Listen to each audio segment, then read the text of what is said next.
इस समय रात के लगभग 8 बज रहे हैं, लेकिन यहाँ राजधानी रायपुर के एक बिजली स्टेशन कम गोडाउन में अचानक धधक उठी आग की लपटें अभी पूरी तरह से बुझी नहीं हैं, पूरी तरह से शांत नहीं हुई हैं। आप पीछे देख सकते हैं कि जगह जगह से किस तरह से आग की लपटें उठ रही हैं। तभी ये आग की लपटें कहाँ कहाँ फैली हुई है, यह ठीक से समझ पाना, ठीक से कह पाना अभी भी मुश्किल है। अभी भी इनकी लौ ऊपर उठती दिख रही है। दमकल की गाड़ियां पानी भरकर अभी भी यहां पहुंच रहे हैं और अपने काम में लगी हुई हैं, लेकिन यहां अभी आग लगने से जो बार बार विस्फोट हो रहा था वह विस्फोट होना बंद हो गया है। विस्फोट की आवाज़ें आनी बंद हो गई हैं। विस्फोट होने से लोगों में किस तरह का दहशत फैल रहा था और किस तरह की आशंकाएं फैल रही थी, इसका हम अंदाज़ा लगा सकते हैं।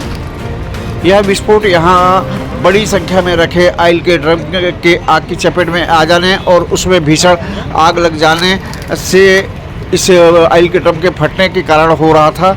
स्थानीय लोग बताते हैं कि विस्फोट के कारण ऑयल के ड्रम के चिथड़ों को काफ़ी ऊपर तक उठते देखा गया है।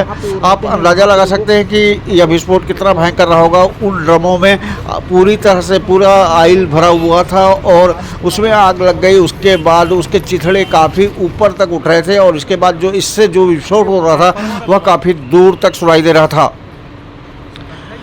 आगजनी के फैलने और बढ़ने की आशंका अब काफ़ी कम हो गई है। अब यह काफ़ी कुछ नियंत्रित हो गई है।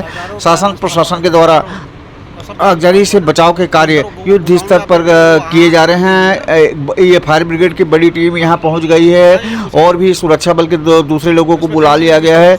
अब तक फायर ब्रिगेड की 14 गाड़ियों के यहाँ पहुँच जाने की जानकारी मिली है और ये गाड़ियाँ दिन भर आग बुझाने के काम में लगी रही हैं। शाम होने के बाद दमकल की 6 गाड़ियाँ यहाँ अभी और पहुँची हैं। इस भीषण आगजनी से फिलहाल कोई जन क्षति की खबर नहीं है। यह हमारे लिए अच्छी बात है, अच्छी खबर है कि इस भीषण आगजनी में कहीं कोई जन क्षति नहीं हुई है। इससे लोगों को राहत मिली है। इस खबर के फैलने से लोगों में राहत है। घटना की खबर फैलने और कई किलोमीटर काला धुआं उड़ते देखकर और आग की लपटों को उठते देखकर बड़ी संख्या में दूर दूर से लोग यहां पहुंच गए। खतरे की आशंका को देखते हुए शासन प्रशासन के द्वारा आसपास के घरों और दुकानों को खाली करा लिया गया है। मंत्री बृजमोहन अग्रवाल, सांसद सुनील सोनी और विधायक राजेश मूर्त यहां पहुंचे हैं और उन्होंने घटनास्थल पर पहुंचकर बचाव कार्य का अवलोकन किया है। जानकारी के अनुसार बचाव कार्य को और तेज किया जा रहा है।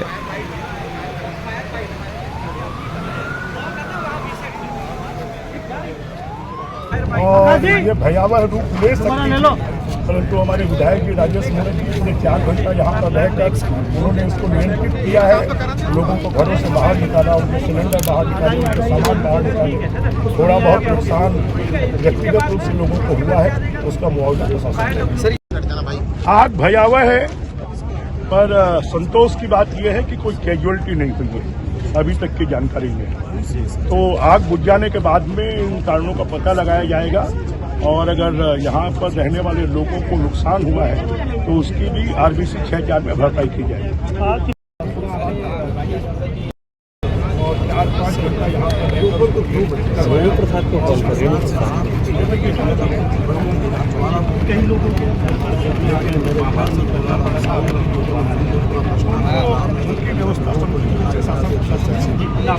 यह भीषण आग यहाँ गुढ़ियारी भारत माता चौक के समीप स्थित बिजली उपकेंद्र के ऑफिस और गोडाउन में लग गई।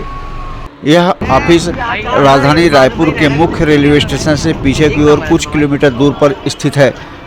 बताया जा रहा है कि दोपहर 12 बजे से यहाँ आग की लपटें, आग का धुआं दिखना शुरू हुआ। आग की लपटें उठती नज़र आने लगी और दोपहर 3 बजे तक इसकी लपटें इतनी भीषण हो गई, इतनी भयंकर इसने रूप ले लिया कि इसकी लपटें लगभग 50 फुट ऊंचाई तक दिखती नज़र आ रही थी। लगभग 50 फुट ऊंचाई तक इसकी लपटें उठ रही थी। इसके साथ ऑयल के ड्रम में आग लग जाने से बार बार विस्फोट होना शुरू हो गया था और इस विस्फोट की आवाज़ें कई किलोमीटर दूर तक जा रही थी। बताया जा रहा था कि विस्फोट की गूंज समीप स्थित रेलवे स्टेशन में लोगों को भी सुनाई दी। आगजनी धीरे धीरे प्रचंड रूप ले रही थी, विकराल होती जा रही थी। इस क्षेत्र के आसपास बड़ी झुग्गी बस्तियां हैं। झुग्गी बस्ती हैं, तो आप समझ सकते हैं कि उसमें के मजदूर वर्ग के लोग हैं, उसमें के कुछ घर बंद भी थे और कुछ घर दुकानें भी हैं। लोगों ने भयंकर आग फैलनी शुरू हुई तो एक भगदड़ की स्थिति नज़र बन रही थी। जिस तरह से आग फैल रही थी, आग की ऊंची ऊंची लपटें उठ रही थी, भयंकर विस्फोट हो रहा था। आग की कई मीटर ऊंचे उठ रही थी, तो उससे किसी के भी रोंगटे खड़े हो सकते थे कि मन में कई तरह की आशंका पैदा हो सकती थी। एक भयंकर भगदड़ मचने की स्थिति निर्मित हो सकती थी। खतरे की आशंका को देखते हुए एक वो लोगों में एक आशंका थी, उसके चलते यहाँ लोगों के घरों को भी खाली कराने का काम शुरू कर दिया गया। आग फैलने से बचाव और घरों को बचाने के लिए लोगों ने अपना रसोई गैस सिलेंडर अपने घर से बाहर दूर फेंकना शुरू कर दिया। एक आशंका थी कि आग फैली घरों में तक यदि पहुंच गई तो घर के सिलेंडर को भी इसकी चपेट में आ सकते हैं। तो लोगों ने एक उसमें आग लगने और उसमें विस्फोट होने से बचाव के लिए लोगों ने अपने घरों के सिलेंडर को फेंकना शुरू कर दिया और कई लोगों ने अपने घरों के सिलेंडर को फेंक दिया। बताया जा रहा है आगजनी तो नियंत्रित हो गई, लेकिन कई घरों के रसोई गैस सिलेंडर दूसरे लोग उठाकर लेकर चले गए। कई लोगों का सिलेंडर चोरी हो जाने की खबर है। स्थानीय रहवासियों ने आगजनी के फैलने देने से रोकने और नुकसान से बचाने में बड़ी मदद की है। ये जिस तरह से आग फैली थी, जिस तरह से भयंकर रूप ले रही थी, वह बड़ा और विकराल रूप ले सकती थी, लेकिन स्थानीय लोगों ने जागरूकता का परिचय दिया है, सक्रियता का परिचय दिया है और यहाँ बचाव में काफ़ी मदद की है।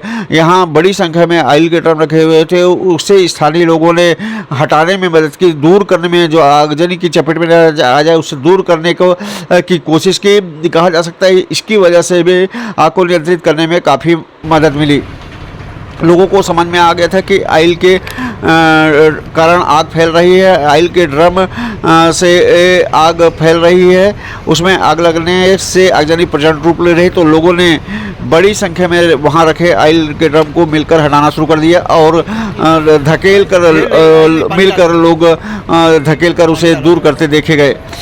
लोगों ने कई सारे ऑयल ड्रम को हटा दिया, जिससे आगजनी के नियंत्रित हो जाने में काफ़ी मदद मिली है। बताया जा रहा है कि यहाँ ट्रांसफार्मर में यह जो ऑयल का ड्रम रखा गया था वो वहाँ ट्रांसफार्मर में भरने में काम आता था और इसके लिए यहाँ बड़ी संख्या में ट्रांसफार्मर के मरम्मत का काम किया जाता था और उसके लिए ही वहाँ ऑयल का उपयोग किया जाता था और ऑयल ड्रम मंगा कर रखे गए थे। प्रचंड आग थी, भयंकर आग थी। आग ने भयंकर विकराल रूप ले लिया था, उससे भयंकर काला धुआं उठ रहा था और काला धुआं इतना ऊपर उठ रहा था, इतने दूर दूर तक पहुंच रहा था कि आसमान में काफ़ी दूर तक सिर्फ काला धुआं दिख रहा था। यहाँ आप देख सकते हैं कि भयंकर काला धुआं फैल जाने के कारण आसमान में रात में चांद तारे तक नज़र नहीं आ रहे थे। फिलहाल भीषण आगजनी को तो नियंत्रित कर लिया गया है, लेकिन गर्मी के दिनों में आगजनी की घटनाओं को रोकने क्या उपाय किए जाने चाहिए और क्या हम इस आगजनी कांड को इतना भीषण रूप लेने से पहले नहीं रोक सकते थे? क्या इसे रोकने में सक्षम नहीं हैं? ये सवाल भी लोगों के मन में उठ रहे हैं। आगजनी से धन संपत्ति का कितना नुकसान हुआ है, इसका धीरे धीरे पता चलेगा।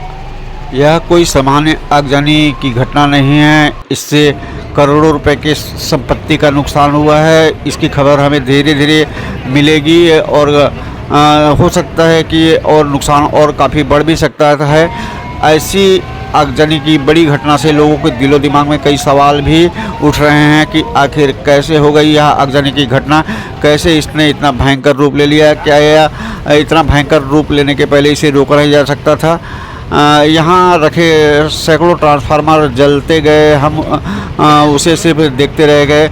उनको जलने, क्षतिग्रस्त हो जाने से हम रोक नहीं सके। हमें इसे जो कोशिश की गई उसके बावजूद भी इसे जलने से, क्षतिग्रस्त होने से रोका नहीं जा सकता था। क्या इन ट्रांसफार्मरों की ऐसी ही जल जाने की नियति होकर रह गई थी? ये सवाल लोगों के दिमाग में ज़रूर बने रहेंगे